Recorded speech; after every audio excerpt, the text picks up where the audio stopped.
From the great state of Texas, you are now listening to Skip the Noise podcast, a Rounded Edge Media production. Thank you so much for joining us, and by us, of course, I'm referring to Rick, a.k.a. the Brown Python, Ben, a.k.a. Mexican Nostradamus, and myself, Benjamin James, a.k.a. Benji, the human metaphor, here for another fantastic episode. Shout out to Mike Tacklebox for the music, and shout out to Mike Tacklebox for his current project that he revived after a few years off, called Photon Mechanics.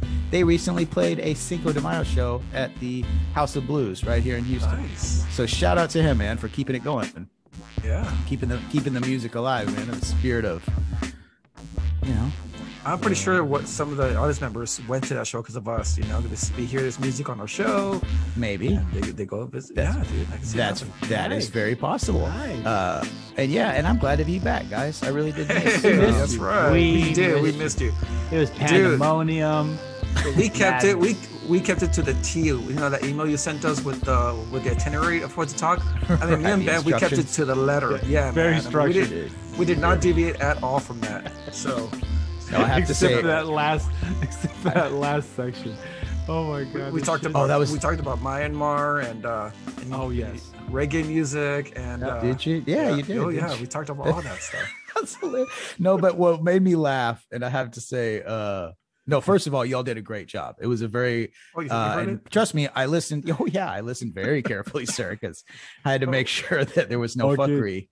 Cat mechanics. Yeah, no. It was very, but yes, if you haven't listened to our last episode, which would have been 45, this here being episode 46, go back and take a peek.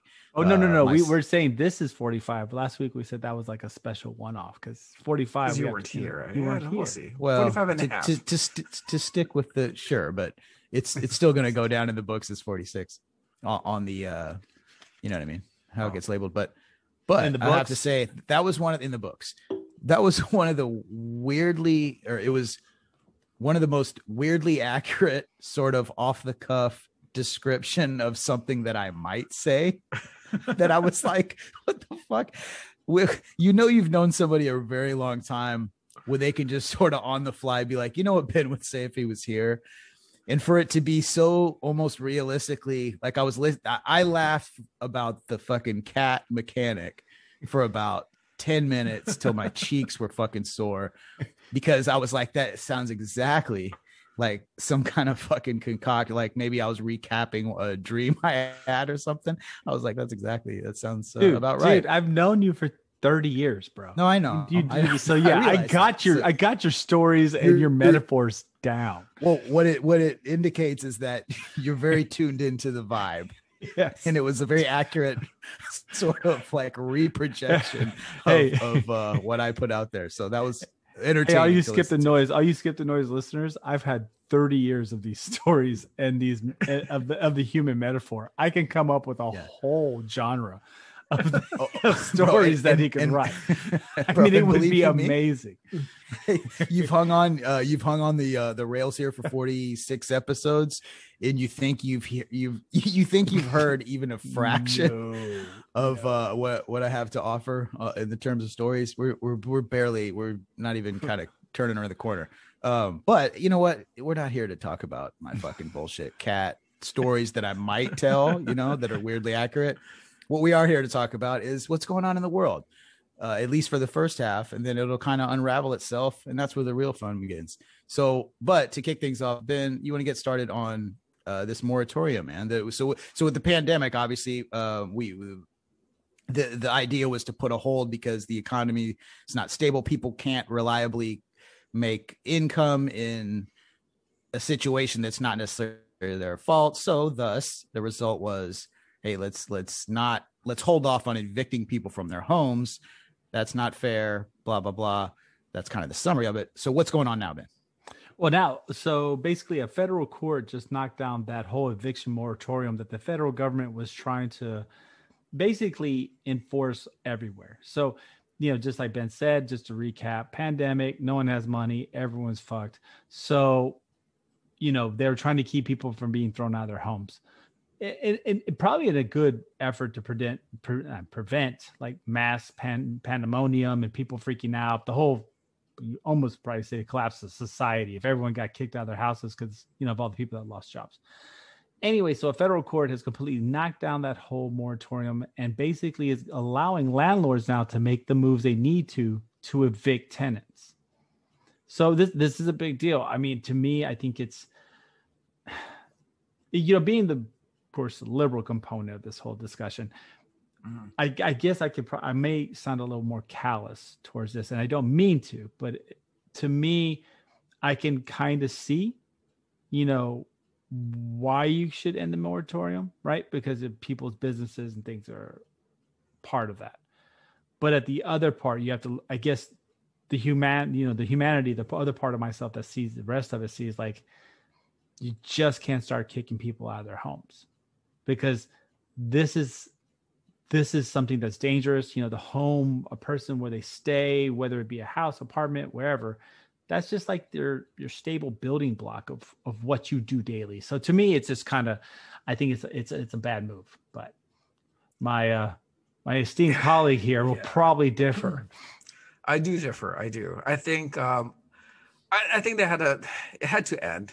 I think it was a great idea in the beginning. It had great intentions, but for this thing to have gone on for as long as it did, I think I don't agree with that because. Yeah, you're preventing someone from getting kicked out of their house, could be with their kids and their family and so forth. And that's great that they stopped it for 6 months or so, but you're doing it off the backs of landowners who make money off your, off your residents. Right. You pay rent.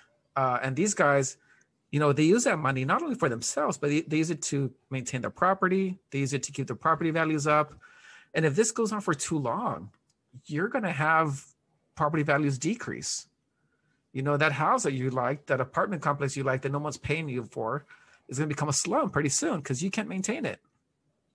So, the fact that they had this thing going on, it had a great cause for 6 months or so, but they didn't have a plan.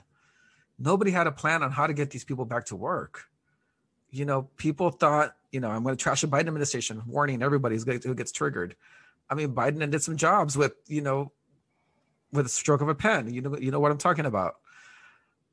You had mayors in cities. You had mayors in cities who didn't care about the protests and the rioting going on.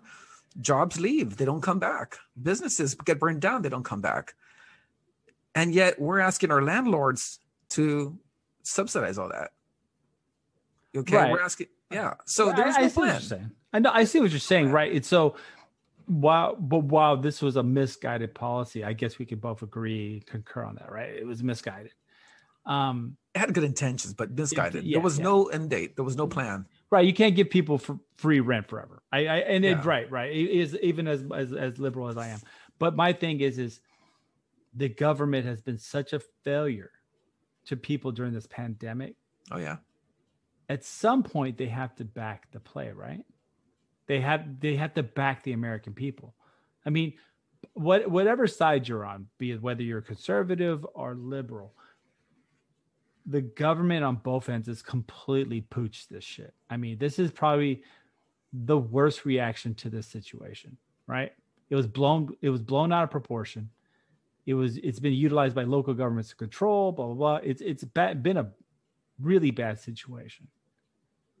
So, that being said, I just don't see like they messed up so bad. Something needs to still be done, right? I mean, they completely invalidated their social contract with the United States. They did. I mean, it was shitty. The government's been horrible, and I'm saying this about Trump, not just about Trump, but also any liberal component that was there when Trump was there. Everyone has had their head so far up their ass. The bailouts had nothing to do with regular people. They bailed out big economies, I mean, big businesses. They didn't do anything for anyone. They didn't do shit. They gave everyone $1,000 and like, oh, this is going to help you pay rent. You can't even pay rent for $1,000 rent. Doesn't pay shit. Doesn't pay. That doesn't do anything.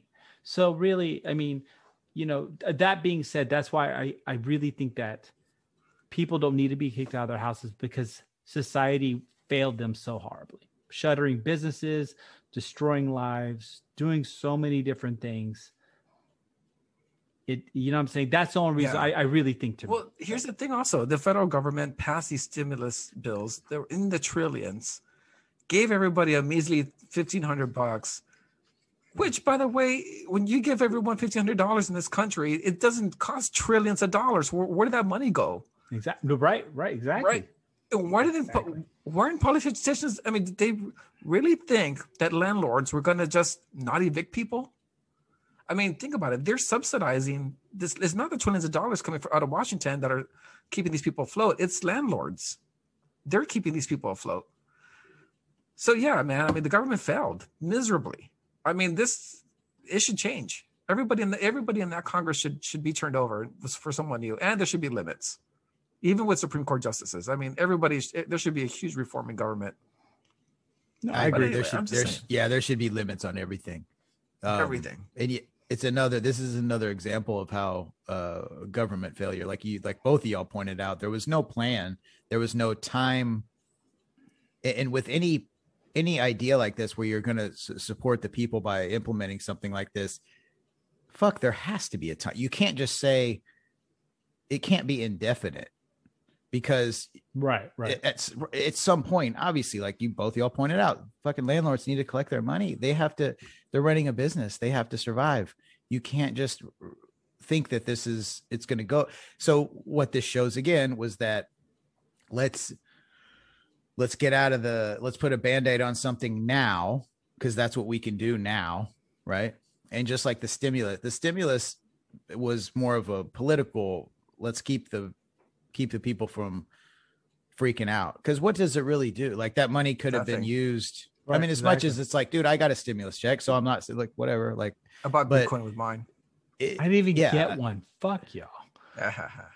So what I'm saying is, like, the impact of the stimulus check, you know what I mean? Had you thought that out, and I don't know, there's better ways you could have spent it. But yeah, now they're in a case where the government, like, they got into this situation, and now, okay, well, now that we don't really have a plan, okay, fuck it, it's over. But you have to weigh also the actual result of what's going to happen.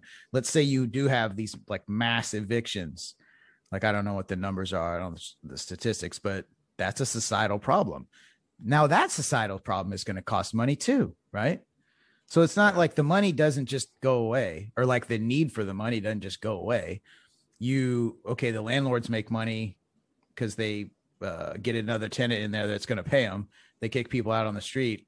But in the big picture, there's going to be money spent on everything, like everything that it could take to support families or whoever are just out on the street. And I don't know, fucking everybody loses. See, what they should have done is incentivize landlords. Incentivize them. Hey, let your tenants stay there. A plan. You won't pay property taxes for X number of years. Right. Something like that, that, you know? There's something should, but the problem is you're right. 100%. They should have did something, but now that they failed so horribly, for the federal government not to just fix this problem, you know what I'm saying? Like, the moratorium was correct. And I'll explain just briefly. It's correct because the government failed its people. It took away their ability to earn money. So if you can't make money, you can't pay rent, right? So the government needs to make up for that. And that's what I'm saying, that the moratorium's correct in that the government just needs to pay everybody. They need to pay the landlords their full rent because the government fucked up. The government needs to handle that. And instead of giving like trillions away to big businesses and saving loans, they should just give it directly to the people. Pay their rent. Handle that. Instead of trying to go, oh, you can't evict people, but you're going to lose all your money and property. That makes no sense. You know what I'm saying? Yeah, because you still have to pay property taxes at the end of the year. Exactly. Oh, yeah. At the end of the year, you don't see them cutting them a break. No. You don't see them doing anything. There's no new tax laws that hook up landlords that didn't evict people. There's nothing. There's no incentive. No shit, right? No, there's nothing. So you just no write-offs or whatever. You're still fucked. Now you didn't get rent for the year. And instead of, so it's just stupid. It's just a bunch of half-assed things that were done. So yeah, I think the moratorium should be upheld, but the game needs to be played to where the landlords are being compensated. And it doesn't need to. And if you're saying, hey, you can't get kicked out, then you need to put your money where your mouth is, and you need to pay the landlords what they're owed. You know, you can give $1 trillion to big businesses, but you can't do that for landlords. It doesn't make any sense. Yeah. Anyway, so that was it. And you know, with these trillions of dollars they're being printed, inflation is coming, y'all. I've seen it come. It's happening. Oh boy. My food went from like $60 a month or $60 every week. It's like 80, 100. Gas is going up. I mean, how do you do it, man? What's going to happen? Well, this is it, right? This is the reality you see, you know, and I concur. I think part of it has to do with the whole supply demand. You know, right now everyone's telling you, oh, if you go buy a car, oh, there's not enough cars.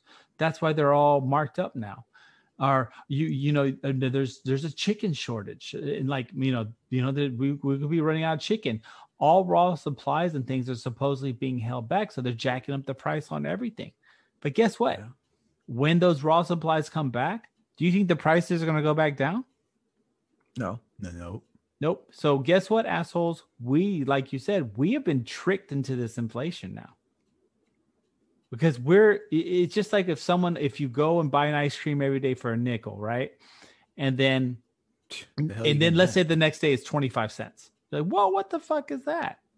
But let's say you go and you buy an ice cream and the ice cream's like, look, about 10 other people need that ice cream. But if you want it, I'll hook you up if you pay more. Okay, cool.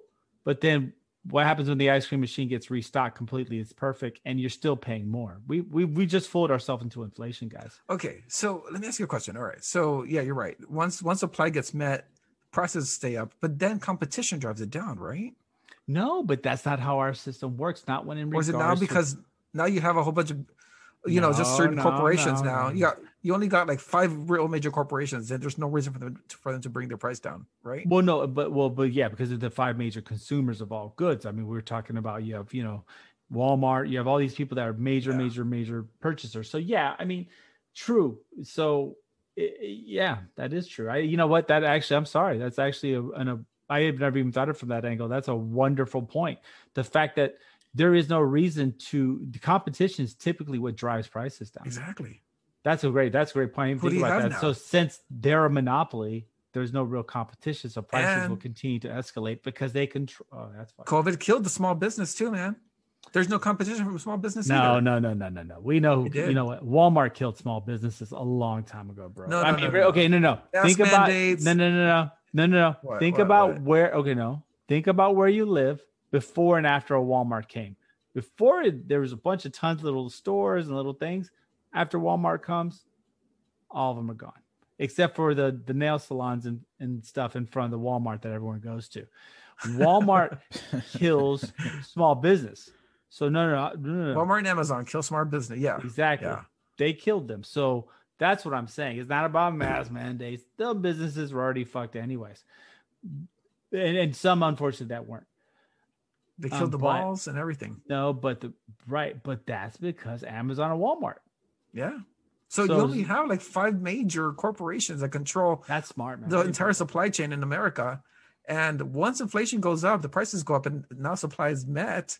The prices aren't going to go down. The value of the dollar is going to eventually go down. But I mean, no. The dollar is probably still the actual same value.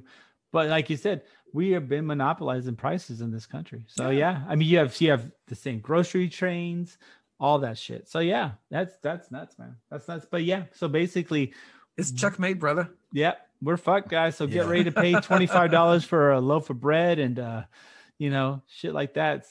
I mean, the crazy thing. Okay, my little microcosm of the economy. So I have a Jeep. But there's a Jeep that just came out this year, Wrangler, that has the Hemi engine in it. Nice. Well, that's stupid. It's a fucking box. Why would you want 400 horsepower in a box? You're just gonna die. But anyways, so and then on top of that, it's stupid. It has a limiter of 99 miles per hour. That's like having a 12-inch piece and only like 7 inches go all the way yeah, up. you just know put what I'm in saying? the tip, dude. Like no, you got no, dude. Why have a Hemi? This is the analogy. 12-inch piece, only 7 inches gets hard. That's like having, I mean, why with the 99? That's a good analogy. Good analogy. You feel me? Yeah. That's why I had to jump back in there. Unless you're going to haul something. No, you did say that. I was just thinking it one dimensionally. You really. But even think about it. The 3D 392 though is a high revving engine, right? It's not really a low torque engine. That's why you got diesel and you got turbos. But anyways, so I digress.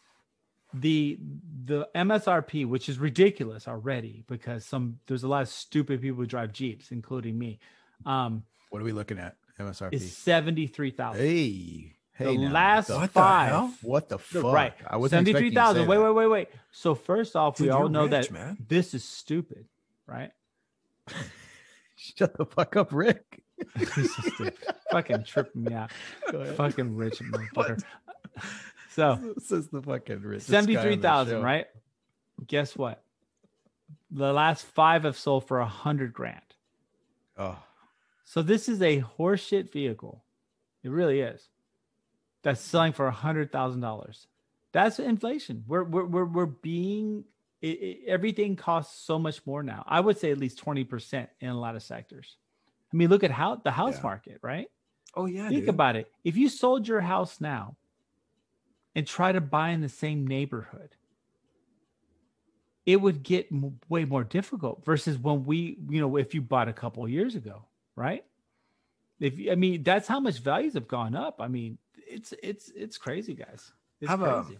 I have a guy who works at my house from time to time, and he was telling me that now he doesn't give out estimates with supplies.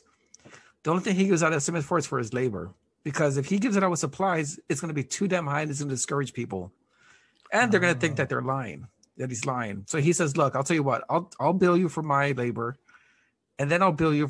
I'll tell you what the price is going to be for materials, because the price of wood has gone up exponentially, at least 3 times now." So, he's seeing it, and he's telling me, sheetrock used to be cheap. No, it's not. A 2x4, a plank of wood. I mean, all that has gone up, and it's not that the supply has gone down. It's just, it's not that the demand went up. It's just inflation. The dollar's worth less now because there's so many of them out there. Right. That's what I'm saying. So we're actually experiencing that on a micro level, macro level. This whole fucking thing. It's just going to cost more to be in this country now. And I would say a substantial amount more versus this time a year ago, right? I mean, not this time a year ago, probably about 18 months ago. We've seen at least a 10% inflation of everything, if not more. So it's going to be like basically California nationwide. Yes. That's what's happening. Look at the property values. I mean, think about it, guys. And so... And this is just national average. The national average of a home, I believe, 18 months ago to purchase was $226,000. Now that average has not been pushed to $273,000. That's just in 18 months. That's crazy, bro. That's the average.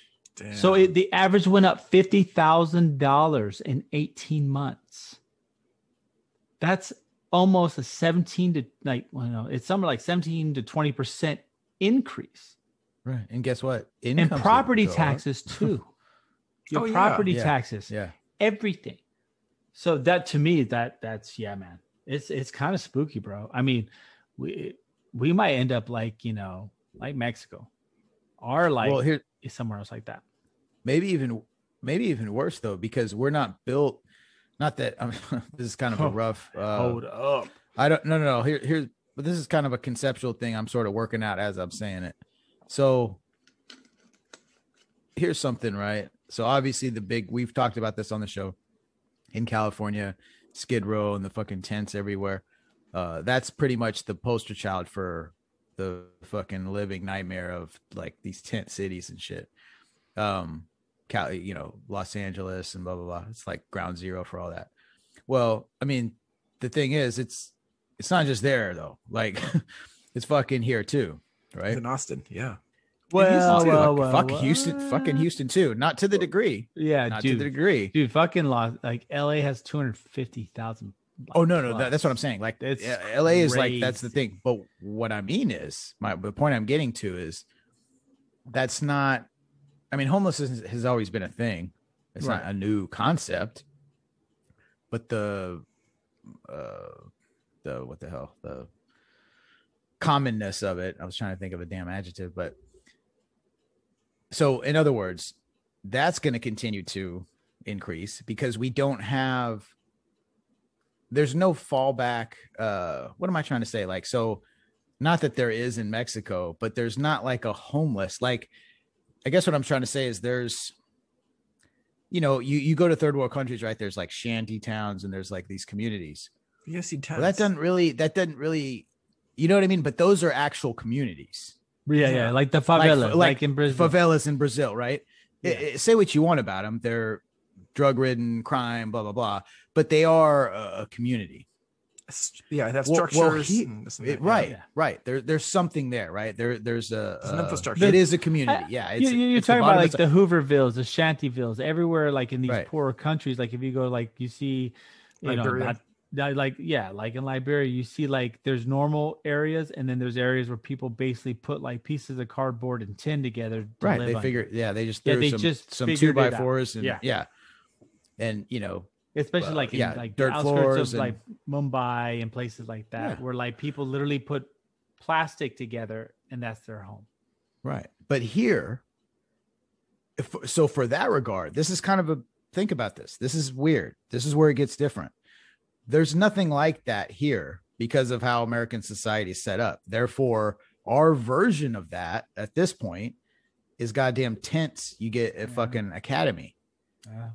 Sure. Right. So once we start looking more like a third world economy, there's no established communities for like that population to exist, which, say what you want, it's probably less problematic with all the drugs and all the crime and all the shit than just random individuals with a fucking academy tent to put it up wherever. You see what I'm getting at? Like, it's societally that could be a bigger fucking problem, maybe. Like I said, this isn't like a well hashed out idea. I'm just foreseeing in the future. Like if you have if the bottom drops out of the economy and all of a sudden our employment skyrockets because of inflation, we're in a worse scenario with the bottom. That's what I'm getting at. The bottom of our society economically could possibly be worse off than the bottom of society in countries that we consider ourselves more advanced than. Right. Cause there's that floor, right? Like if here, if you don't have a house, you live in a tent, like the shanty. Whereas that's what I'm saying. In like Africa, if you don't have a house, you can go to the plastic town, District 9 or something. At least, and at least have. But it's still a community and have like normalcy. Whereas if you don't have a house here, you're a loser. You're a drug addict, and your community is the shithole of our society. Yeah, I got you. Like, there's no. In other words, there's a certain dignity to like. Oh, he's from he's from some shanty town in whatever, or some favela in Brazil. Okay, well, here it's like, oh, you live in a fucking tent, dude, like underneath the overpass, like with a bunch of like 50 others in that little, you know what I mean? That little, that's a whole nother thing. Like you're not like, you can't walk up to me. Like, I'm not saying me, like, you know, I know what you mean. Like, there's Ben, fuck, dude, you're so brutal on people at houses, bro. You're just harsh. But it's a sad state. My point, I mean, that was a long way of getting around the point of that, just saying that, like that's a sad state of affairs. And that's where, like, you bottom out here in America, you bottom out worse than the people. You bottom out like you're done. Like you're fucking done. Yeah, there's no chance. Like if you go back to Plastic Town, you can still eat every once in a while and have like other people that are like you that are normal. Or you might have an aunt and uncle that live there, and it's like, okay, well, I'll crash here. Like there's something for you to fall back on. Whereas here it's like, oh, sorry, good luck. I guess you're just gonna start jamming fucking syringes into your arm and being a prostitute, waiting on your next bag of gummy bears for your fucking nutrition. You know, I like, dude. Hey, but you know what I would do though? I mean, okay, so you can work a. I gotta hear that. Am I next bag of gummy bears for your nutrition? Bro, am I wrong? Am I wrong? No, you're not wrong. I just You're see this not. guy No. like grabbing this bag of but- Haribo gummy bears, it's just demolishing it and like getting stronger. It's like a spinach. Well, no, I Bro, think think- he's but- just demolishing it. Bro, but think of the difference. Here's the difference, though. And this is like we're kind of breaking shit down right now, like on the fly. A lot. This is good. Yeah. So let's say Liberia, right? Just to pick a place that there's some woman, like some middle-aged woman, like she's got a big, they don't have much, dude. They barely got enough to get by, but she's got like a big pot, bro, and she's heating up some rice and blah blah blah, and everybody eat. Maybe it's maybe not much. Everybody eats. Right. Here, dude. Nah, Dude, you're bro. going, you know what I'm saying? You're begging for 50 cents and then you're going, that's why I said that. Then you're going to fucking 7-Eleven and buying a fucking bag of gummy bears, bro, or something. Or you stand in a line at a Hot church and get some Funyuns. food, but you're gonna get your ass whooped. Well, right. So that's Right. Yeah. Oh, jeez. Yeah, man. It's true, Really? man. I've seen it. It happens. It's Herman Park all the time. I've seen it, bro. Like they used to have a soup line You haven't in front of seen it, Herman you Park. Bro, he motherfucker. broke it up, bro. He was about to go down and he was like, no, don't. No. Love it. You're supposed to No, love each other. I didn't break it up. I brothers. ran, dude. I ran. I'm like, these guys have guns. I ran. That's fucking crazy. No But yeah, I shit. feel you. Our Texas, floor is homeless people have basically guns. dead. Our floor is like if you're on the no floor of our society, you're doing heroin, smack. It's just horrible. Whereas other places, like if you make a mistake, it's like, oh, it happens, but you at least you're not you don't have to go to like the super crackhead section of society. Like, yeah, Right. I feel Yeah. you, bro. I feel you. But with that being said, It's just unique. It's just different. that predicts a pretty fucking scary picture because like if everyone gets kicked out, they automatically go to crackhead row, and we have a decent population growth in that Yeah. society. That's not promising. No, bro. You know what I mean?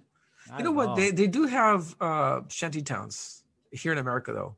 Nah, You know well, where? You know where? in the Kentucky South Texas. area. What? No, South. Oh yeah. They're little parts. colonias. Yes, the colonias. Las colonias. There's these shanty towns in Texas, made up of I don't know, poor people and Mexican nationals. I guess I don't know, No, but no, they it's American line up colonies. on property that's all along the river. And you're right. They have tin as the roofs. They collect these 4 boards, put them together, and it's literally a shanty town. So, yeah, no, they do have that. But you know what? It comes from Mexico. But no. That's also a societal cultural thing. You Yeah, know, exactly. so- To Benjamin's credit, I mean, it kind of goes along with what he says. They're not American.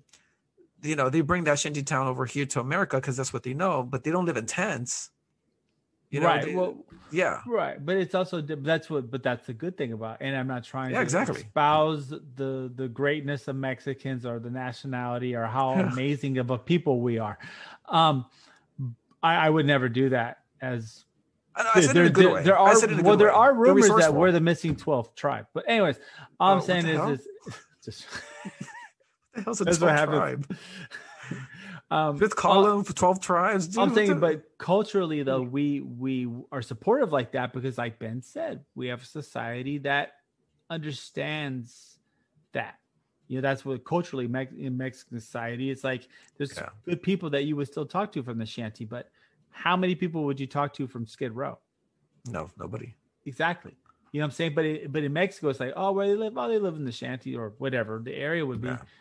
And guess what? Everyone's like, oh, there's no difference. They just, oh, he's broke, but Yeah. he's It's not a bad weird, right? person necessarily. So because even our poor neighborhoods here in America, they're still houses. They may be old houses, but they're all, that's the poverty.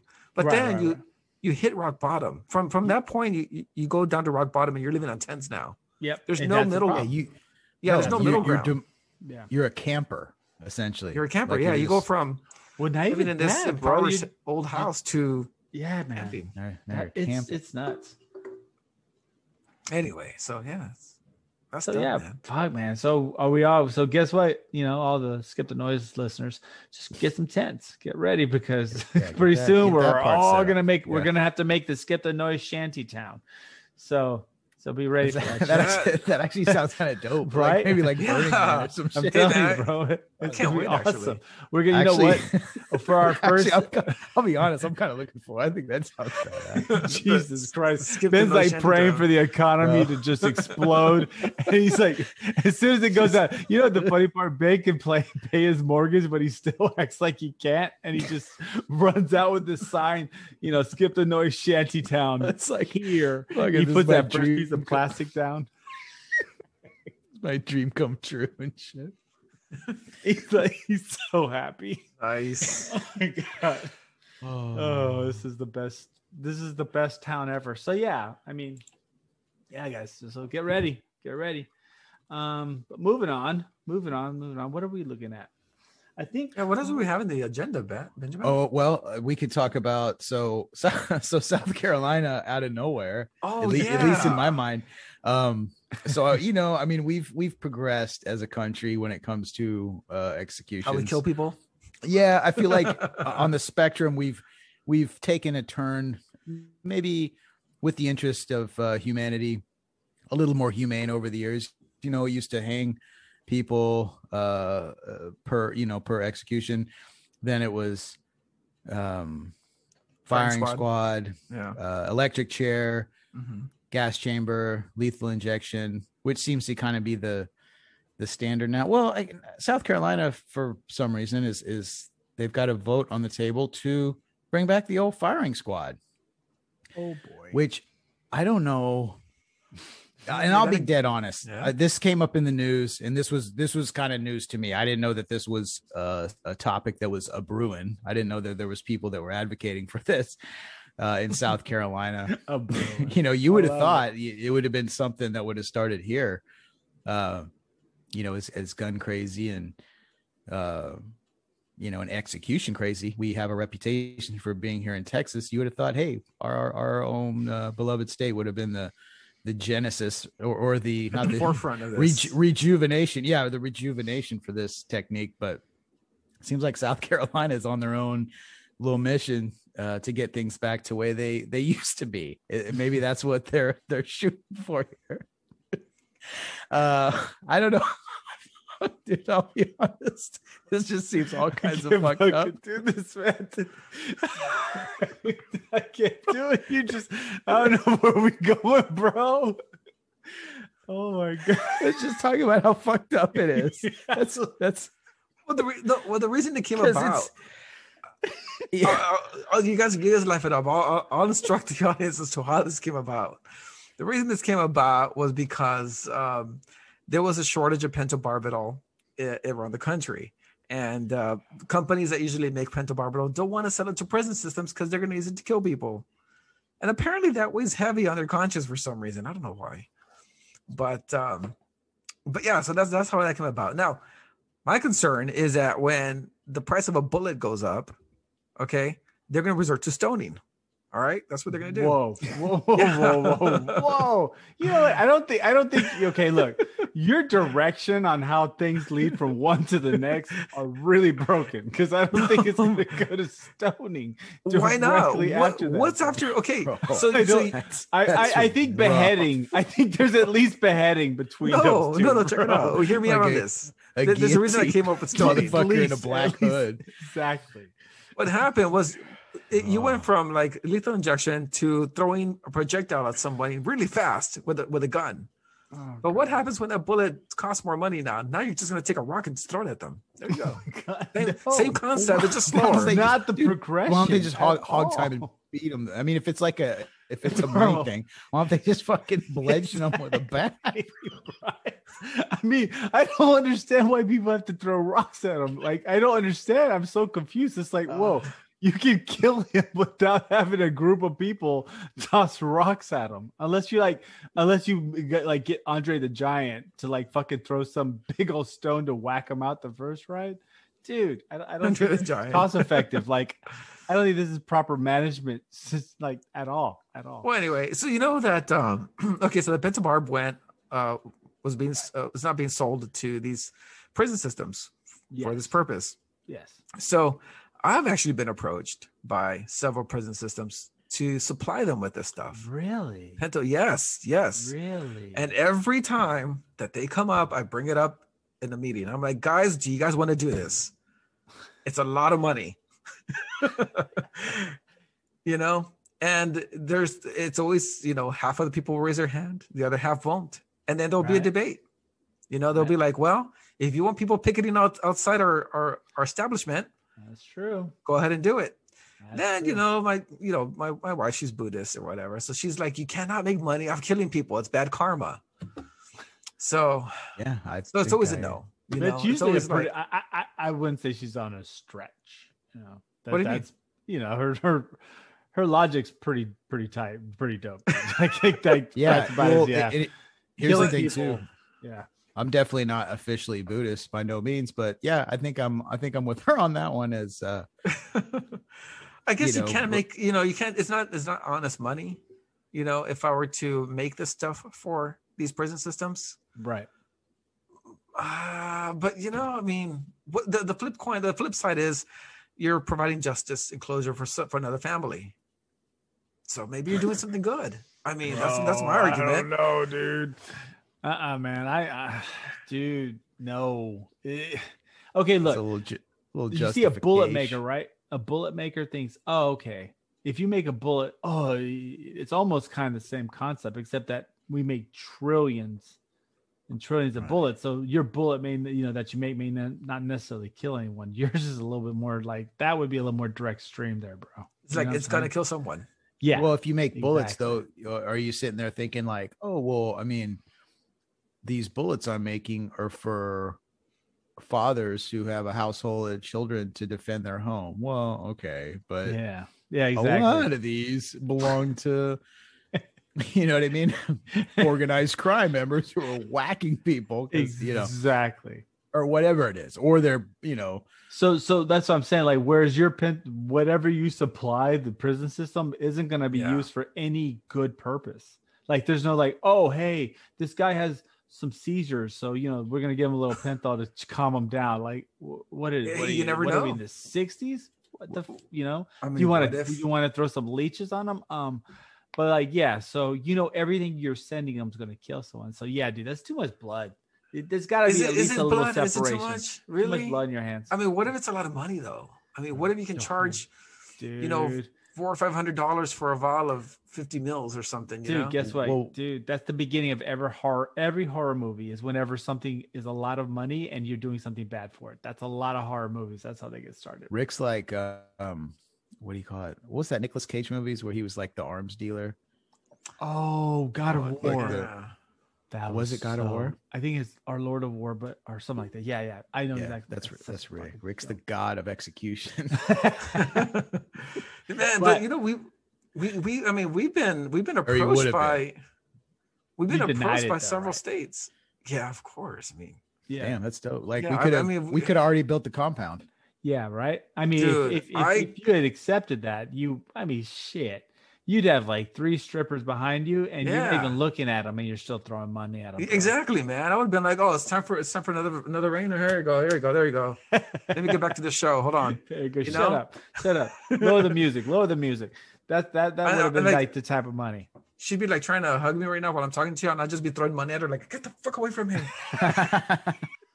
Well, what's funny too is you travel state to state like a traveling salesman. You're trying to sell the lethal chemical that's going to kill people, but you might have traveled on Amtrak. You might have even traveled 50,000 miles. Damn. That was so awesome. You are a professional. That was a stretch. That's what we missed. That's what we missed last week. We missed those fucking bridges, that pro touch. Yeah, we were just tripping all over. That was a bridge over the fucking like Antioch. That was gangster, dude. That was good. So recently, Joe Biden had a little. There was an event to honor. Well, I'll be honest with you. I watched the whole thing, and I was so mesmerized by the talk itself that I forgot what the whole fucking point.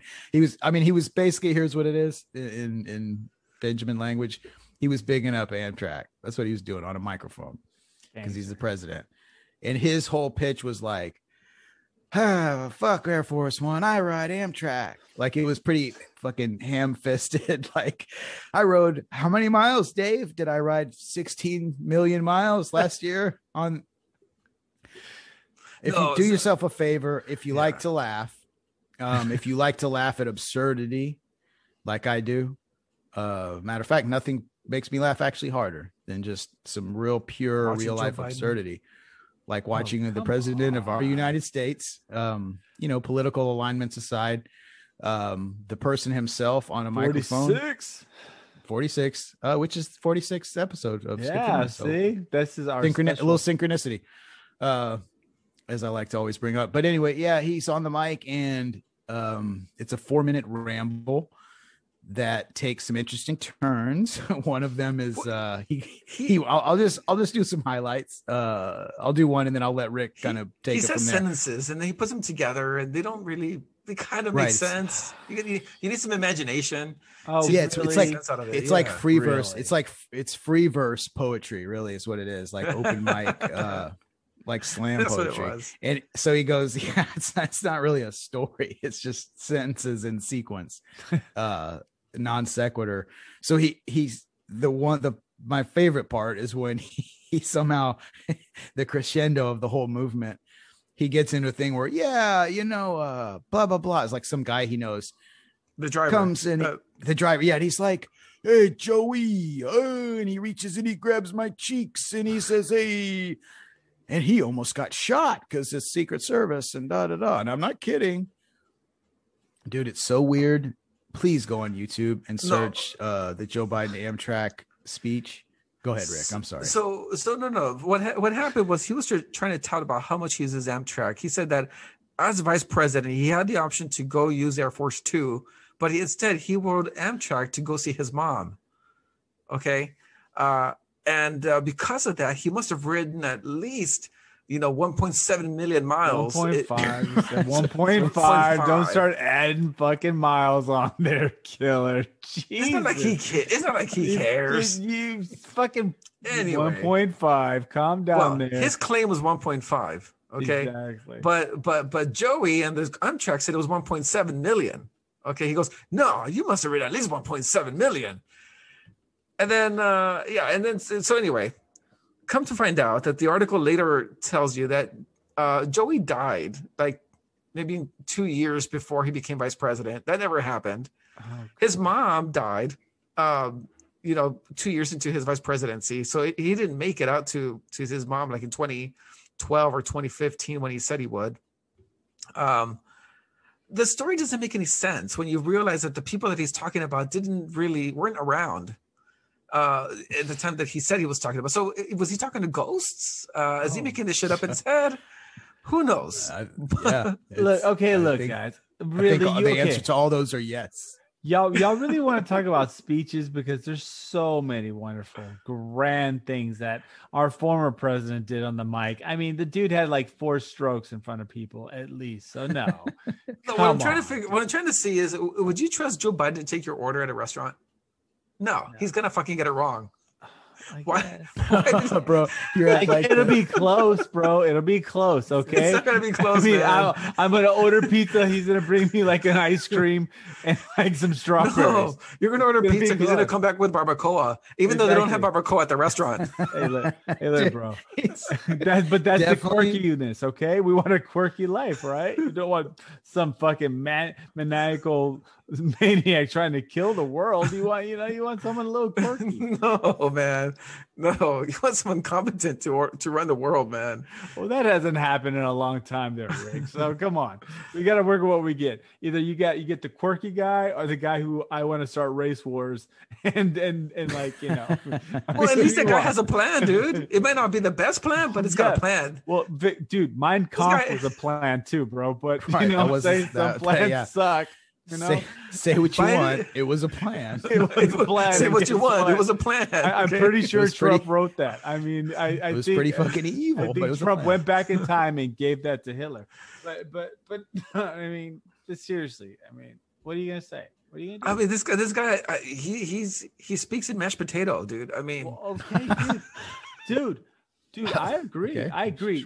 We all know that Biden is not the most articulate president, nor is he the most present president either. I mean, the dude's 150 years old. What are you gonna say? What are you gonna do about it? But Trump was just as bad.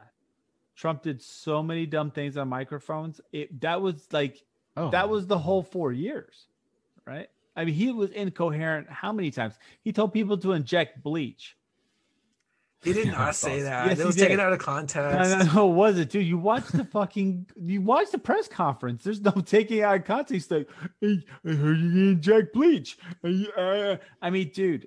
There were times when he was being sarcastic. He was trying to be funny. Was it, bro? I think some of these things were taken out of context. No, dude, he had like strokes and started saying wild shit on stage.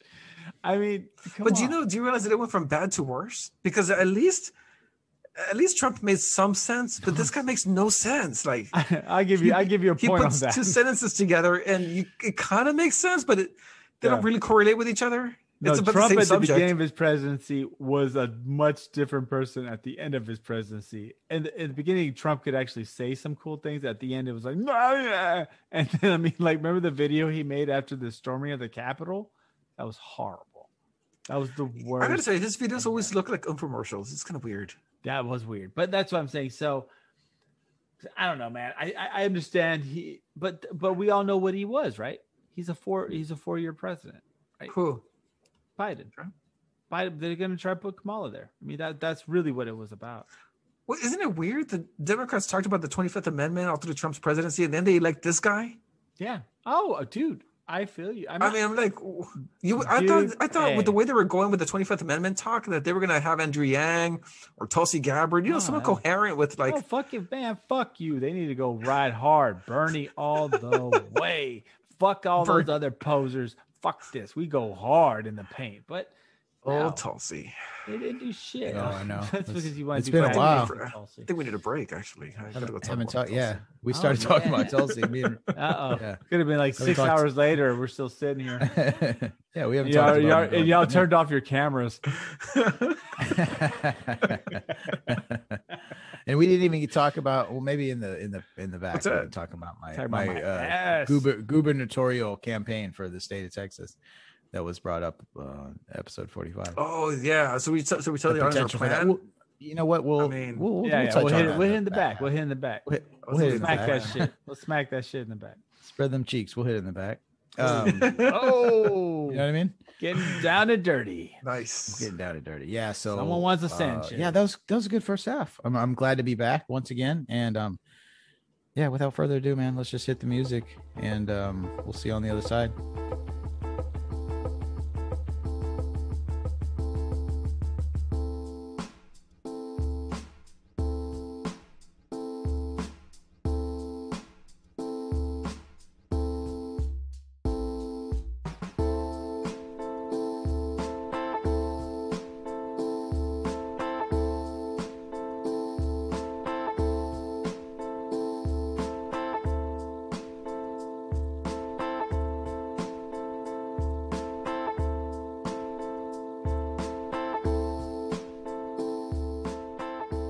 And we are back. Party in the back. We are back like a vertebrae. What I wanted to I like that. That was fucking clever. That was so clever. Well, that was like a scientific that. Cool. That was pretty clever, man. Dude. I like it. Oh, I got punchlines. I got punchlines for your ass. But anyway, so what we're gonna start the second half with is a little bit of alien talk. We like to talk about the ufology and UAPs and whatnot. But anyway, let's get to the chase here. They got the new names now. Yeah, they do. UAPs, unidentified aerial phenomena. So unidentified. We mentioned a few episodes ago. We mentioned Jeremy Corbell. You know, he did the documentary with Bob Lazar. I forgot the title of the documentary. It was very good though, and I believe it still should be on Netflix. I think that's where I watched it. If you haven't seen that, I wish I could tell you is it called like Area Bob Lazar? I don't know. I think it's, I don't know. Anyway, you'll know. Bob Lazar was big on Art Bell. He was. Fuck yeah, he was. Yeah, he was guest number one on Art Bell. Have you heard his shit before, dude? He's actually kind of convincing of the way he talks about What is he in Area 51? Oh, like yeah, Which one? Bob Lazar? yeah, we can definitely get dude. into a little Bob Lazar. No, Bob Lazar's like 100%. the most convincing account of anything, I think, up to this point. And Yeah. and it's funny too because his so yeah, watch that documentary. If I'll tell you what, I'll look at some point. I'll look it up and I'll say it on air. But point being, so Jeremy Corbell, the director of that documentary, you know, he's been involved in this. The government disclosure aspect of this that we've been talking about throughout this year. And he's been kind of leaking, he's been tweeting these things that he's picked up from communications and documents that have been discussed by the UAP task force. So at some point, these are all going to be public, but he's got, obviously, you know, he's on that inside shit, man. So he's leaking these things out, kind of teasing guys like you and me with this little bits of info, He's you know, a such a little bit at a tease. time. He's a little bit of a cock tease, which we can, you know, just a tip. Oh no, just a tip. I know that something just came up to my head that maybe we can talk about later. But anyway, so what I want to talk about is this. What he mentioned was in these discussions, just the tip. Navy officials, just the tip. Navy officials have discussed the possibility. Now, don't everybody get your dicks out. This doesn't mean that this is what's happening. This just means he's officially stating Hey, that it has been discussed. It has been discussed that there is a possibility that these UAPs are actually coming from an underwater base. Okay. That's awesome. So this is some sort of a transportation hub, possibly, and this is all speculation. But what this is verification of is that U.S. Navy officials are legitimately discussing that possibility. So why this is important is that it doesn't mean this isn't confirming anything, but why this is important is that these are actual accounts from like our fucking government saying, maybe these things are coming from underwater, which we've talked about on the show. Yes, we discussed, I forgot what episode, but we've discussed, and hey, we mentioned it to ourselves. Said they were like Gungans. Yeah, man. I mean, we kind of we're joking a little bit. We're having fun, but I'm having fun. I'm having anybody. A lot here's of what fun. I want. I'm gonna have a whole lot of fun. I'm gonna Joe Biden this second half because I'm kind of going all over the place. But have you done 1.5 million words? I've done 1.5 million of something.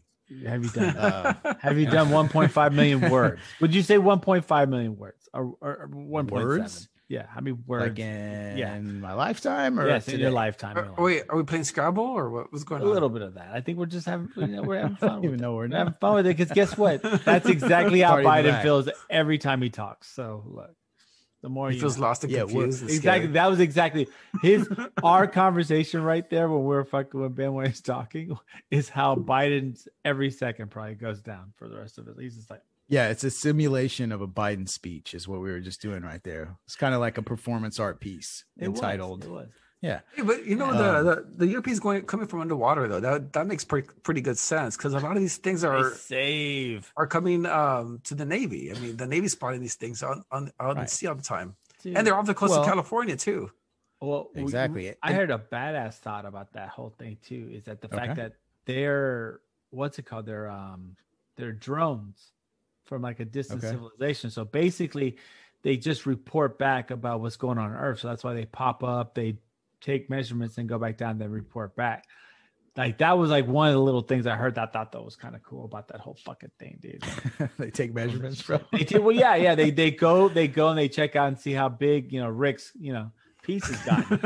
If it goes more than an inch or two a year, then something's happening in the Earth's atmosphere and it's changing. So, I've seen these TikTok things just like whiz by my legs, Yeah, exactly. Like, what are they doing? At 23 inches. I mean, it's getting quantifiable, terrifying. Right. That's quite preposterous. I mean, he's going to literally have another leg if this continues. I mean, yeah, it's going to bum him out. Like there's that threshold where it's like, man, this is, well, it's like, there's this threshold to having a big cock where it's like, nah, this is dope. Like this is where I want to be, to the point where it's like the dude who they interviewed who had the biggest dick in the world, and he's just like, that? This fucking sucks. Like he was all wrapped around his leg. And he's like, fuck, I can't do anything with this. Yeah, dude, I saw that. He has it like wrapped with like cloth or something. No one can see it. But be careful what you wish for. Like, and then he's talking about like what do you think's happening to Rick? Surgery and stuff.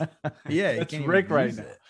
Rick's discussing surgery options. I mean, but check this out. Like he's been offered to do porn and he won't do it. Well, you know why? Remember that? Didn't we talk about that? They scanned his mass. Right? Yeah. Are we talking about the Latin? Are we talking about the Mexican? Yeah, the Mexican dude. Yeah. So they scanned that thing, right? And it's really just a growth. And his actual penis is actually only 6 inches, and it's like further down in there. And it's actually a outgrowth of his like, so it's like a tumor. Abdomen or something. Yes. So then they try to say, oh, we can fix this. Oh, we can take care of this. Like you can have a normal life. You won't have pain. He denied it. He didn't want them to do it. No way. Yeah. He's like, you know what? I'm just gonna roll with the status. I have the biggest piece in the world. Well, once you have that status, that'd be hard to take that back. Well, yeah, but dude, think about it. He's never like.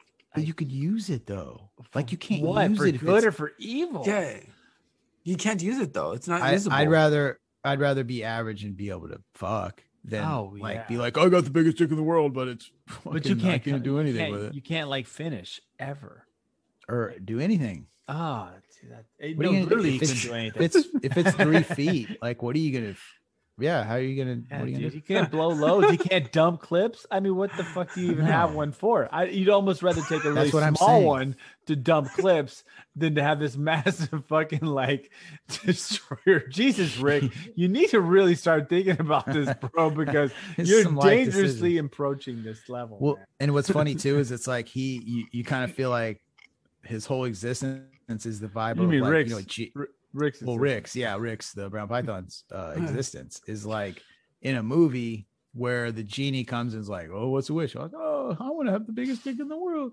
And then all of a sudden the main character, the protagonist, learns that, hey, be careful what you wish for. Because if that happens, then you're like, oh no, now I'm miserable. I learned my lesson. Well, this guy in Mexico, he can't work. He can't find a job. I mean, he can't sustain a job. Saying, dude, if you can't have a job because your dick is so big. That's the most preposterous sentence ever in the history of humanity, guys. We might see the earth shatter after that. I can't keep a job because my dick is too big. Oh my god, that sounds like when you go to the grocery store and like you read the Sun or those fucking bullshit tabloids they used to have back in the day. Like that's the title. That's the job because there's dicks too. I can't get a job because my dick's too big. You see some guy's face, he's like all like he's in agony. This is terrible. It's like a little bit of agony but excitement at the same time. Right.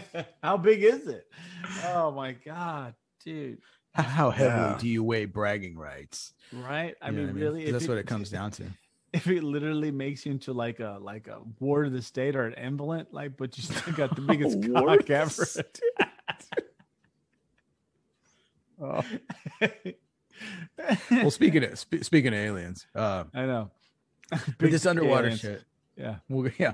Let's bring it back into reality for just at least a brief moment. These aliens probably have huge pieces. That's why they're here. I know they're so big they can't even work. They can't have jobs. They can't work. They can't have jobs. So they send them to the bottom of our ocean. They send them to Earth. And then when they take measurements to see if everyone's cock size catches up to theirs, so they can finally come up and not be discriminated against. I'm telling you. Oh, they were put on this planet to measure our dicks. I know. And then finally, that's why they've been like, trying to grow bigger dicks or something, bro. So they're not like discriminated for their fucking power. Hey, but the aliens under the water kind of remind me of the plot to War of Worlds with Tom Cruise. Okay. What do you mean? Remember that movie? Yeah. The movie plot, yeah. Well, which was obviously was a remake. From a book. Well, it was like the aliens were already on Earth. Right, they were just dug under the floor. Right. And these bolts of lightning just started manning these spaceships that were already on the floor. So I'm wondering, like, I don't know, maybe this they're already down here. I don't know. Oh, Have for they been down here sure. forever? Oh yeah, Yeah, for well, sure. Yeah. Oh, dude, what was the thing?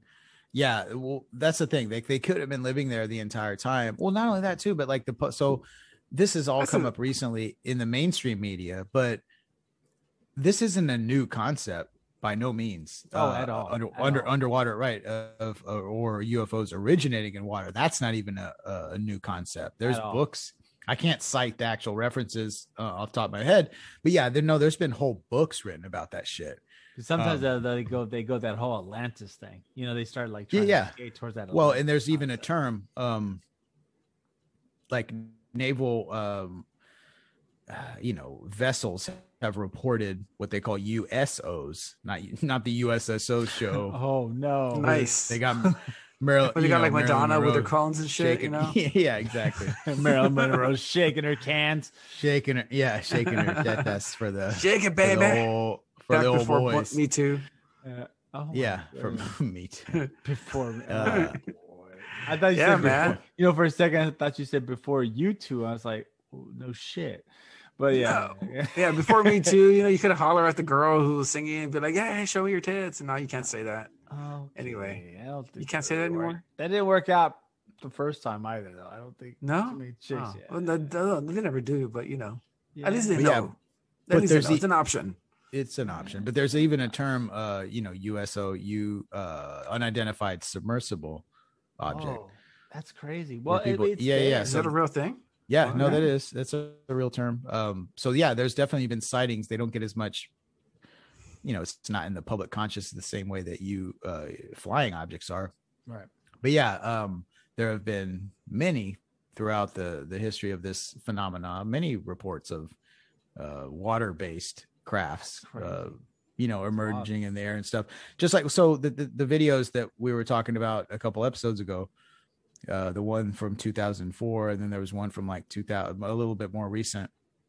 The craft that they were capturing on film seemed to effortlessly go in and out of the water. So The one from Puerto Rico.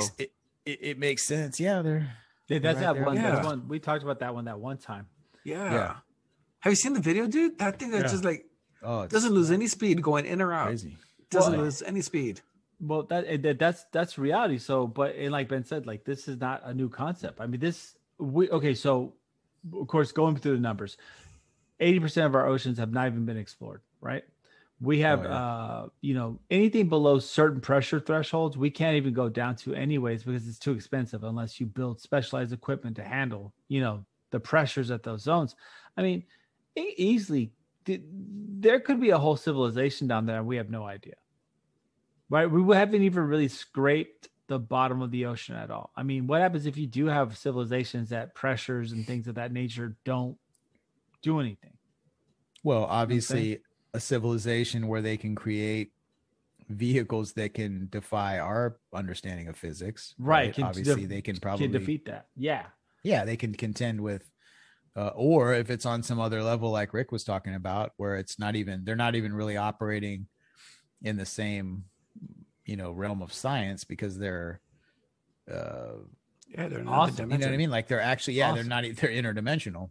Right. There's that possibility too. So, but I think what's interesting is just the fact that, like we keep bringing up, I mean, it sounds like if you listen to all the episodes that we put out, I'm sure you're like, okay guys, fuck, they keep beating this over the head. But I think it's important to know that the fact that this is being discussed with like a serious take among or just that it's public knowledge that United States government officials or the Navy is saying like, hey, that's a possibility, is a big that it's significant just because of the transparency, but it's also significant that it's an admission finally that like, hey, we don't know what the fuck. Yeah. Like Right, if you don't understand, no if you idea. don't understand what I'm saying right now, it's like there's some shit going on our earth that we live in, that we depend on for life, that we don't know. The most advanced level, being the American military, has no fucking clue what's going on. That's a little scary. I used to think that movie Battleship, that shitty movie that came out That back was in a the horrible 2000s. movie. That was a Yeah. god awful movie. Badass you know board what? game though. Good. Yeah, No, it was a bad board game, but the dope-ass movie was board game. terrible. Maybe the best board game ever. I can't believe Liam Neeson Oh. came out in that thing. Oh, But- right. And What Rihanna was he was in doing that there? shit too. Rihanna. Was she really? Rihanna, yeah. I took your battleship. It's all right. I'll watch it. Well, the for thing real. is that in the movie, the military is kind of oblivious to what's going on, and I'm thinking to myself, "Man, that's a stupid movie, right?" But now we're kind of talking about the plot of this battleship. Like Well, there think might be about some it. intelligent life at the bottom of the ocean that the military is oblivious about, and they don't know how to handle it. Well, At the time, I thought it was a stupid movie plot, but now it's like, Well, did you hear about our crust, right? What the makeup of the Earth is? You have the crust, the mantle, Yeah. the core. They've discovered another layer. What's that? What's the They layer? just discovered that there's another layer. So that's what I'm saying. We don't even understand what's inside our Earth. And not that I'm going to go towards the hollow Earth concept, but we don't Maybe even it know is. there's massive, vast caverns within any part of the crust or mantle, even deeper down. Because You know what it is? what? It's empty space because the Earth is flat, motherfucker. Oh, Yeah, you I just go. proved it. Just There you proved go. it. There you no. go. Just And proved guess it. what? No, the Earth is not flat. We all know that. But just even have to go that far, you could have vast caverns inside. Dude, I'm telling you, you never know, man. There's something's going on. So either way, they're hiding down there, right? If they're not on the bottom of the ocean, they're inside, the Earth. I mean, there's got to be something going on there. We've been pretty low, so you think we would have caught them with some radar or some bullshit, but maybe they're in the crust, they're in the Earth. I mean, fuck, like you said, these guys have the technical, know how to defy physics. They can get anywhere. Hey, you know what? Also, we're talking about some intelligent life that comes from the Earth. Benjamin, you sent out a tweet about intelligent fungi. Oh, yeah. Yeah. So there, I guess, I can't sit here and say that I've got all the details. It was kind of a quick little thing. Yeah. There wasn't like a in-depth article attached to it or whatever. So, but that's interesting. And this is something too. This isn't the first time I've heard something like this. So fungi, it kind of fits in it's kind of its own category of life. It doesn't quite. It's not a plant. It's not an animal. Yeah, it's not a plant. Yeah. It's not an animal. It just kind of sits in this weird sort of, quasi-official state of. So obviously, with that, there comes a lot of speculation. Is it, you know what I mean? Is this shit alien? Like, are the spores come from? Maybe our underwater friends are throwing these things out there whenever they're launching their crafts. There you go. But obviously, it goes without saying that fungi can be used, certain kinds of them, for intellectual enhancement, or, even so much as to say that the human or the humans that we know now, the species that we are okay, developed because of lower primates ingesting these things and How does that work out, establishing you language and the How do you Terrence think that worked McKenna out, and dude? Imagine like some Neanderthal prehistoric human eats a shroom. I mean, dude. I mean, imagine it's what they not were like it thinking. had. Everything's the thing, based on like, that kind of stuff, man. It doesn't happen, like one Neanderthal dude is just like, oh, and then all of a sudden you've got the Well, you see the Industrial animals Revolution. do it too, though, right? You see the animals will Right. actually trip Wait, balls on animals mushrooms. will- Yes, Really? like certain big cats will. Like they'll get high as hell. Can I give shrooms to my cat? Hell yeah! Wouldn't man. try I'm gonna that. Wouldn't try that. Yeah, Why not? I mean, You look, might. I'll I give mean, him I'm not a shrooms, veterinarian, right? and then Right? I will pick him up But- and pet him and calm him down. Oh, dude. you know? Oh my god, a cat on shrooms. You know how many times he's gonna rip your face off? It's just gonna claw your face maybe off. or not, or maybe he'll Or maybe he snuggle. starts talking. He's just like, "Oh, you've That's- awoken my mind, Rick." You're just like, Or he'll "Oh, start shit. teaching me calculus. I'm like, holy shit, I didn't know that. Oh my god! Well, Well, there's- starts scratching it out. There's the theory, right, that the lower primates learned language from my ass. ingesting mushrooms, right? And then that slowly but surely evolved into Homo sapien sapien, which what we are now with what young Isn't that the Rick most is. silliest name for something? You're a Homo sapien Homo sapien sapien. Fuck Just like off. motherfucker, you ain't a Homo sapien, you're a Homo sapien sapien. Sapien. You're like down the rung. Like that's just the worst name for our species. Homo sapien sapien. Is it? It's just like it sounds stupid. We We should be like, it should have been like, we should be war gods. Or, that'd have been a cool one. Right. Our cool name. You know, we're the Falcon Claws, something awesome, but instead it's like Falcon Claws Sapiens or something. Yeah, exactly. Yeah, like the big killers. You know, like something like that would be awesome. But I subscribe. I mean, I could see, speaking of the stoned ape theory, the air quotes stoned ape theory, I could see that. I mean, I'm not saying that I'm a like proponent, like, oh yeah, I'll fucking ride to the death with that thing, but it makes sense. What? You know? Oh yeah, big time. That's what sped up the evolution of what we are now. I think it speeds up like from iPhone 12 to 13, you know? I mean, oh yeah, probably get all these engineers to do shrooms in the room, and they're like, okay, come up on the phone. No, that's no. That's actually touch good. Screen face. Well, hold on, but you said that kind of out of the blue, but no, that's a good point too, because Silicon Valley and like all that, those motherfuckers microdose, bro. Yeah, they like mushrooms are everywhere, bro. But even before that, you look at guys like shit, dude. Apple, come on, Steve Jobs. That's why I do shrooms in my business every day. That whole movement, the whole personal computer movement came out of psychedelics, dude. Well, like all those guys were Well, everything came from psychedelics. So they found that there's like mixtures of different, like, I forgot whether it's ERCOT or something, but hallucinogenics were inside like ergot. It's like a okay. Yeah. Oh no. Yeah. I know what you mean. So I thought we were talking about the power grid, homie. State of Texas. Oh damn. Well, no, but they're finding remnants of ergots and stuff inside of like a lot of the like the Delphi, the oracles. They would like literally do these drugs. Like that's how they were actually. So we've had them as part of a religious experience, even in pagans. Like that's really where most of that came from, because their shamans, their the witch doctor, the whole. And I'm not trying to phrase it as the occult, but the more natural religions, all their priestess and priests were high off their asses, so that's where. Is that what happened in 300 with that shit? Yeah. They were shamans they were blown off their brains all the time. They were the ones that found all the weed, the shrooms, and or whatever hallucinogenics. They're the ones that came up ayahuasca, and they took it all the time. They were constantly nice.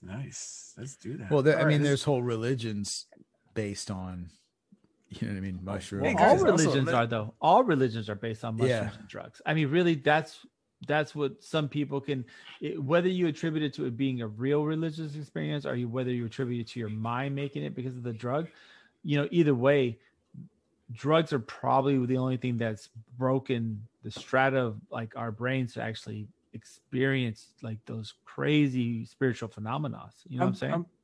Not to disparage an entire religion here, but I'm pretty sure Abraham was on something. Oh, they all were. Dude, they're all high as balls. They're just like, it's the thing. You're not. He would talk to God, dude. Like he would talk to God, and God would tell him all this shit, like kill your son and all that. Well, that let him hear him. So like people could say like, well, gods are fake or whatever. This proves that the hallucinogen did it, but maybe the hallucinogen is what lets you literally talk to God. Exactly. So you don't know that. You have no idea. So I'm not trying to disparage that concept, but that's everyone did that. Everyone was high as balls and either speaking to God or not, and creating whole swaths of religion. Right? Hey, do you think that maybe Noah did so many drugs that he just built an entire fucking ark? He's like, fuck it, dude. I'm bored.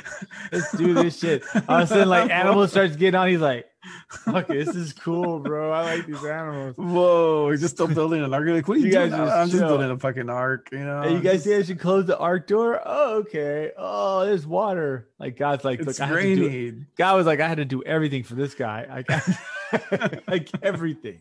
Like he's just like, oh, it's cool. But seriously, I mean, if you look at most, the incense cans that they do in the Catholic Church, they found some of them to have different, I think like either a derivative of cannabis or cannabis itself. That actually smells pretty good. Right? They were getting everybody in the church high. Genesis 1:29. You shall have for them food. Behold, I have given you every herb bearing seed which is upon the face of all the earth, and every tree in the which is the fruit of the tree yielding seed, to you it shall be for meat. There you go. So Nice. it's right there, man. It's within the original. Nice. It's right there. It's right there. Bullseye. You know, obviously, cannabis. I'm giving you everybody's everything favorite, that you mushrooms. need to build this. It comes from the earth. And once again, we hit it hard a couple episodes ago. Our advocacy for the legalization of cannabis in our great state of Texas, which we're making strides, surprisingly quicker than I thought. But also I feel like psilocybin, the movement, and that's one thing I think we can all at the Skip the Noise podcast can support. That's one of the few things that we agree on. Funny enough, right? Between the three of us is what Mother Nature has provided us and the legality of such subjects. Do you know what we can also all three of us agree on? What's that? Our campaigns. We have we're talking about having campaigns. Yeah. We do. Y'all Well, mentioned not only to do the reform for the drug thing, but also as an experiment. You know, what if one of us wins? So anyway, what we're talking about, guys, is that we were thinking as Skip the Noise hosts, so we talk a lot of shit about politics. Let's put our money where our mouth is. All right, let's each sign up for a campaign in our area and see if we can win, and then we'll talk about our experiences here on the show. Bro, all they have to do is listen to the show, and we will not have a pleasant situation there. They're gonna think you're like a fascist. They're gonna think I'm like hanging out with Stalin, bro. We will not win anything. They're gonna listen to this show in Dallas, and you're gonna run it for an office there. I won't be able to live in Dallas anymore. They're gonna be like, hey, that Mexican reads? Oh, fuck that. We can't have that. We can't have them that read. No. Oh, hell no. The only one that might win is Benjamin. Ben's winning. I'm telling you, man. We're free balling it. We're just going. Got this. You know where I live. I'm with Sheila Jackson Lee's district, so if I go against her, I might lose. That's a tough. Yeah, you might lose. You just might lose. You did lose. You lost. I live. Yeah, we definitely live in differing areas politically. Mine is quite a Republican stronghold up here in the old. I think at this point, fuck it. I live in Cypress, Texas. we used to up Northwest Harris County. Northwest Harris County. I think people can figure it out by now. I hope he does. They know exactly where he lives now. I've big up like certain local businesses. Fuck it. Okay. Yeah.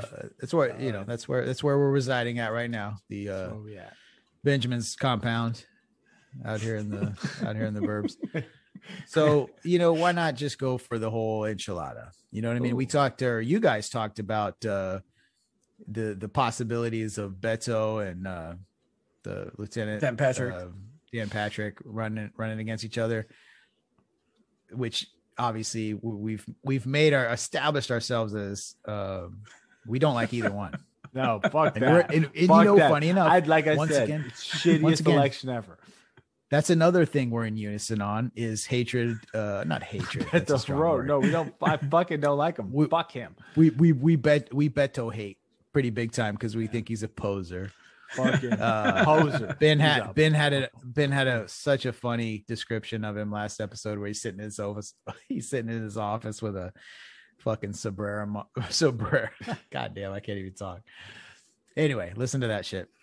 But yeah, man, fuck it. I think your boy Benjamin James might have to run for governor of Texas. That'd be dope. That might be some fees attached to that. That might be an obstacle, but we'll be fine. We're gonna look into it. I think we'll be fine. I mean, dude. I think at the very least, get those cheeks clapped, bro. You'll come with the money quick. Will I? Cheeks clapped. You know what? So coolers, man. So coolers. That's how you do it. That's part of the whole. That's part of my campaign shtick. Benjamin Cooler. Just stick we've already established a little bit of a brand. So are you gonna cool? Are you gonna cool the spending? Are you gonna how's cool down the spending? Yeah, let's cool down the spending, bro. I'm gonna keep the state fresh, and you open up one of your igloo coolers, and Texas is in the middle. And pull out some Lone Star beer and just drink it in the commercial, and then smack the can in your head. Some guy might actually be. So if you don't follow us, I got one. If you don't follow us on Instagram, now might be a good time. So you can start watching my fucking campaign videos, bro, for my gubernatorial campaign. Oh my god, I fucking what were dude, you you have say, so many commercials. I totally fucking forgot. Yeah, dude, we can write your commercials. I think it'd win. Your commercials would be the greatest things ever. Fuck it. I think we're official. I think as of episode 46 on Skip the Noise, I hereby declare Benjamin is running for governor. Hey, don't be surprised if I put your name in there, man. No shit. I'm gonna write you in. They're gonna be like, "Who's this guy?"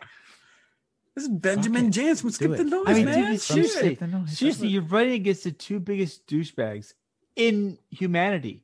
You have Dan Patrick, who literally is just the leftovers of something that got skull fucked, and you have Beto O'Rourke, the biggest fucking poser piece of shit ever.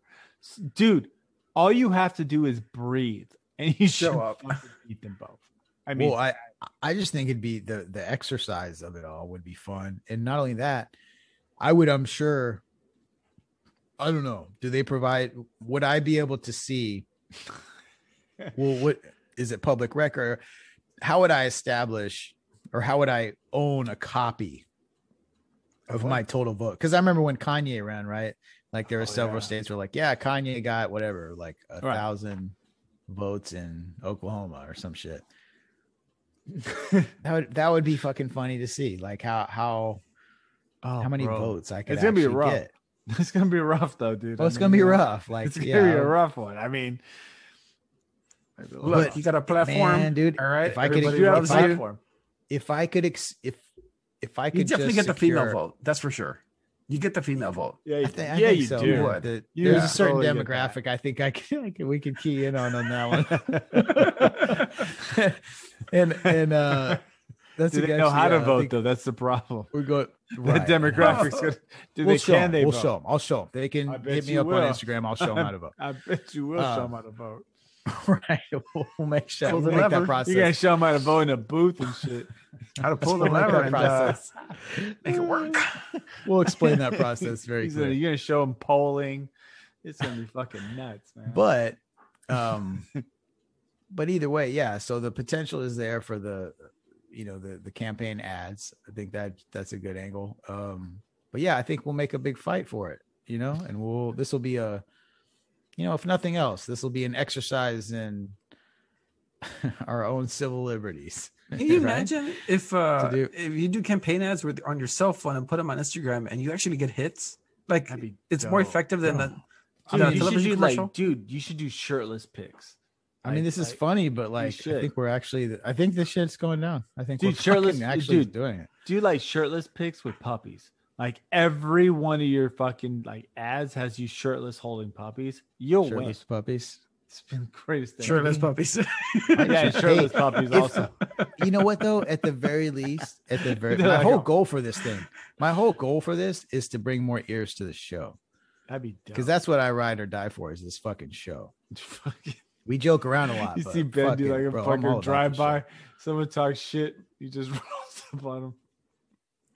Yo, you're like, holy shit, actually won? What the fuck am I gonna do now? Oh, dude, imagine Ben as the governor. Wouldn't that be the greatest thing? Dude, if I won, can you imagine that scenario? Dude, you would have to appoint us to something. No, that's exact. That's part of the deal. That's in the contract. Oh, thank God. No, I ain't gonna point. You think I'm making all these decisions myself? Awesome.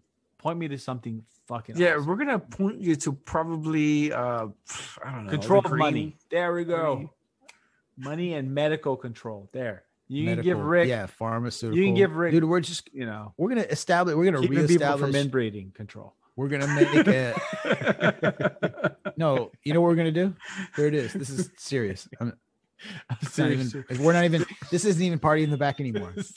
I'm fucking motivated. I'm about to be the governor of Texas. Dude, I'm so serious. We're going to rejuvenate healthcare in Texas, and we're going to be an example for not only Texas, not only the United States, but for the world. Canada thinks they've got their act together, socialized, medical. No, we're going to set the bar. I've got 2 pharmacists at my disposal to seek input You know what I mean? I'm going to legalize No drive-throughs. whatever. What's that? Yeah, in the drive-throughs. No, what? Yeah, in the drive-through. That'd be a good idea. That's the new medical policy. Drive-through voting. We're shaping it. Internet. No, drive-through pharmacies. Drive-through pharmacies. Drive-through pharmacies. Yeah, we're already helping your whole health system make it better. Fuck yeah. Internet voting. You know what I'm saying? Instagram voting. What's that? The whole drive-through pharmacy thing, I know it doesn't, we hate it, right? But actually, I think it goes hand in hand. I'll tell you why. Back where I'm from, there's a lot of drugs, right? And there was this house in the middle of the ghetto that actually had a drive-through where you can pick up your weed. Just to specify, Laredo, Texas. Yeah. There was a house in the hood that actually removed its gates on each side, and it created a drive-through so people can pick up their weed or heroin or whatever they're picking up. It's genius. So it's like the quickie mart of fucking smack. It's like the CVS of the hood, man. Nice. Yeah. Nice. People would pull up to the drive-through from one side of the house, drive through the backyard, and exit the other side to pick up their drugs. It was so weird. Anyway, I was just telling you, It's amazing. Well, yeah, I would call that man an innovator. He was an innovator. Yeah. Definitely. Yeah, for street drugs, of course. Nice. Why do it in the corner market when you can just drive up to someone's house and pull up to the window? So is this going to be part of your platform, Ben? What? Establish a drive-through? Yeah, exactly. Drive-through weed places. Pharmacies? Yeah. Is this going to be part of your platform? It's not a bad idea. Man, you know what I mean? I think I'm just going to wing it, dude. I'm just going to get up there and but I think the most exciting part is just, dude, if I can establish, and this now we're getting real again. Oh, look, he's getting fucking excited. I kind of am. I'll get your campaign. I'll be your campaign manager. Oh my god, I'll make the commercials. No. This is the whole. I mean, skip the noise. It's what it is. Like I'm the whatever, but it's skip the noise is in this campaign. With, you know what I mean? This is all for one for all. If I procure just one, I think I can do more. But like, just one official speaking engagement as an official candidate for the election of the governor of the United States of Texas. Fuck. That'd be cool. You know what I mean? Just like put your fist in the air, like fuck it.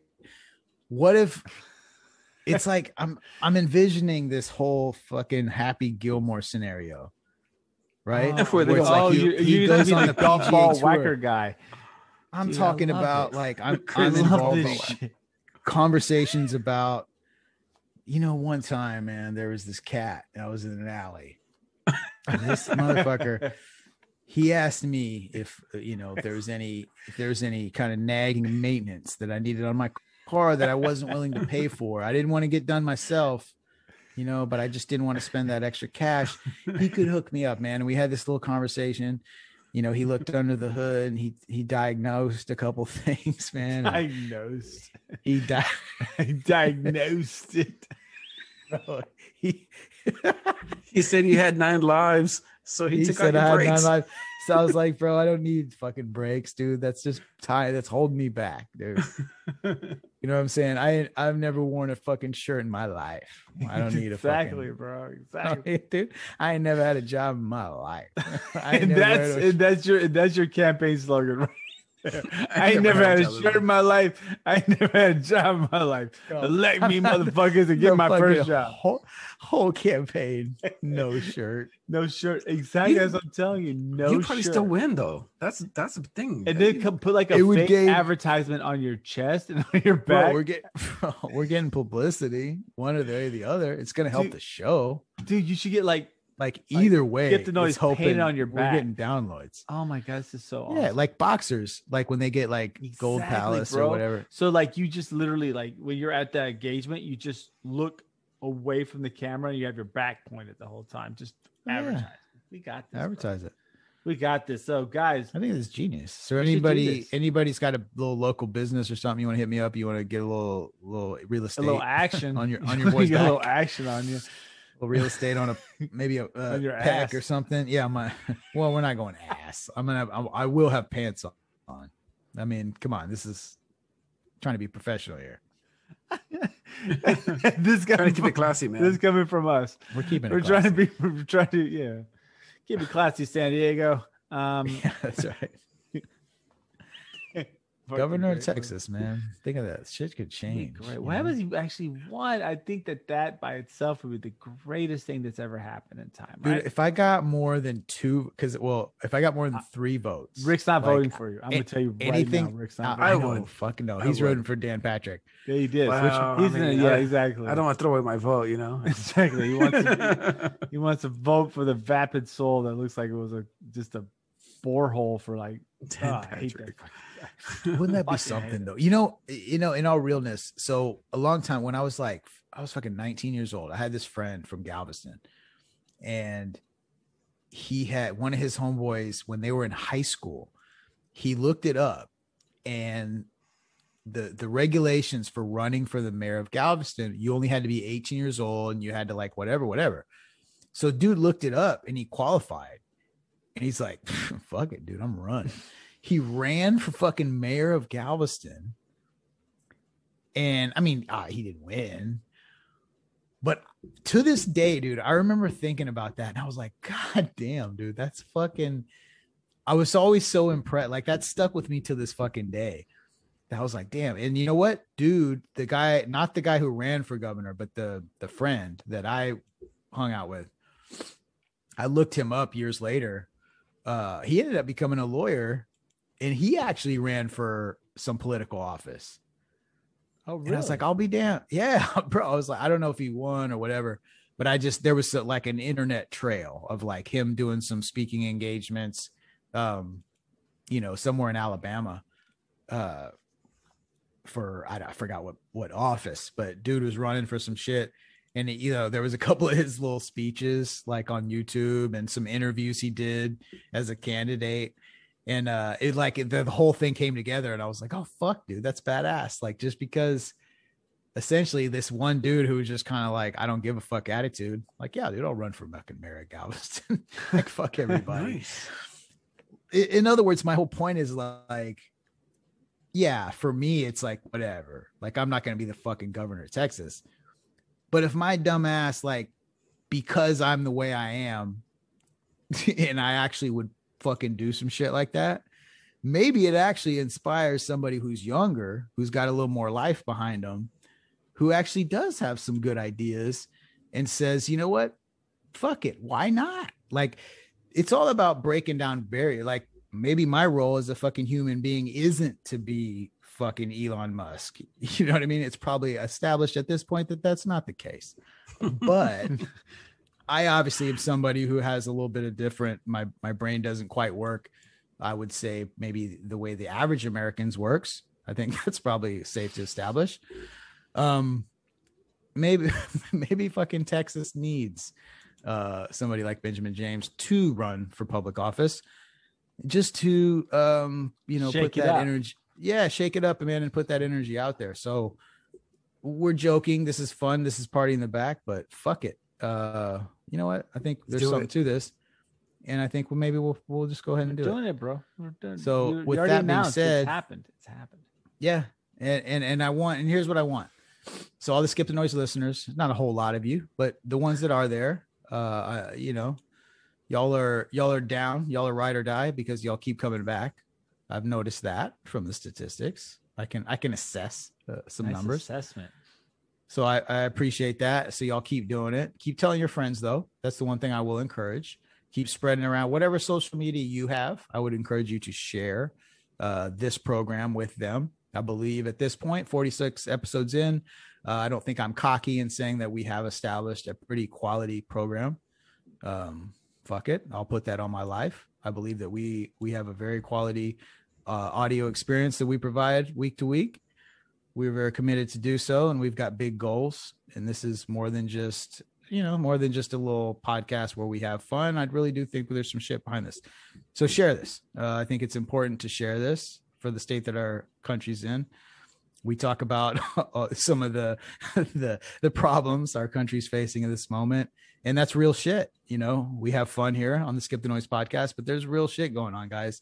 And the face of existence that you think that you're living right now could change very drastically if we don't do something. So at the end of the day, movement, forwardness, and inspiration and action is what we're preaching here on the Skip the Noise podcast. So thank you again for listening. I'm so glad to be back.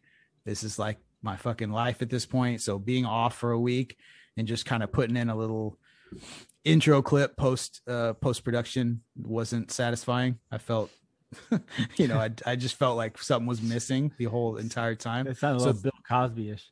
Yeah, well, man, I'm trying to stay my hand, the Spanish fly or whatever the fuck he's using to dip into chicks' drinks. I'm not getting on going that route. Quaaludes or whatever the fuck old Cosby with that little Cosby sweater. And but anyway, we're about to wrap it up here, guys. Does anybody have any last thoughts before I sit there? Yeah, go for it. Next week I'll talk about Quaalude's story. So excited. Yeah, really? What the fuck are you? Yeah, I do. Hanging out with Carly Simon in the fucking 70s and Billy Joel. Almost. Remember that whole statute of limitations. Double check that before you tell the Quaalude. No, it's a Quaalude story. I'll tell you guys later. It's weird. It involves Quaaludes, a shady dude, and the DA. And dude, then that is what happened. That's how, week. Bro. I'm so proud of the Brown Python. Fucking the teaser, the art of the fucking teaser. You got to keep coming back, man. Shit out of it. I mean, wow. All right.